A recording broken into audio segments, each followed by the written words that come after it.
বাংলাদেশের বিভিন্ন জেলা থেকে যে ভিন্ন ভিন্ন জাতিগোষ্ঠীর পারফর্মাররা আসবে, তাদেরকে আমরা কিভাবে আনবো, কোথায় প্রেজেন্ট করা হবে, এটা কোঅর্ডিনেশনগুলো কারা করবে, কন্টেন্টের কোঅর্ডিনেশন কারা করবে, ক্রিয়েটিভ ডিরেকশনটা কারা দিবে, এই জিনিসগুলো নিয়ে আলোচনা হয়েছে।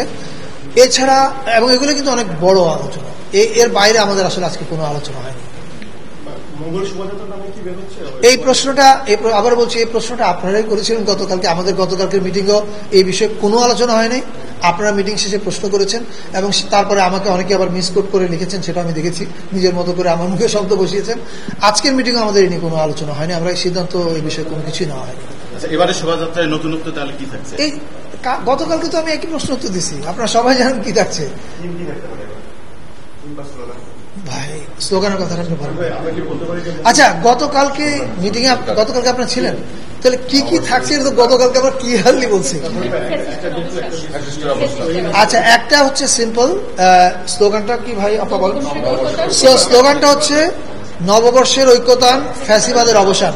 সো এটা ফ্যাসিবাদ পরবর্তী নববর্ষ উদযাপন হচ্ছে। এবং আরেকটা কথা বলতে পারি, এবার উদযাপনটা 2 দিন ব্যাপী হবে। চৈত্র সংক্রান্তির আয়োজন থাকবে, পয়লা বৈশাখের আয়োজন থাকবে জাতীয়ভাবে। তার মধ্যে এই শোভাযাত্রার একটা আয়োজন, এবং এটার জন্য চারুকল্যাণ অনুষদ ইতিমধ্যে কাজ শুরু করেছে আমাদের চঞ্চল ভাইদের নেতৃত্বে, এবং তারা দিনরাত কাজ করছে। এর সঙ্গে এখন আরো অনেকেই যুক্ত হবে, যে বিভিন্ন জাতিগোষ্ঠী, তাদের সাংস্কৃতিক টিম এবং প্রাইভেট ইউনিভার্সিটিগুলো, তারাও যুক্ত হচ্ছে এর সঙ্গে। ফলে এটা is going to B bigger, better and more colourful.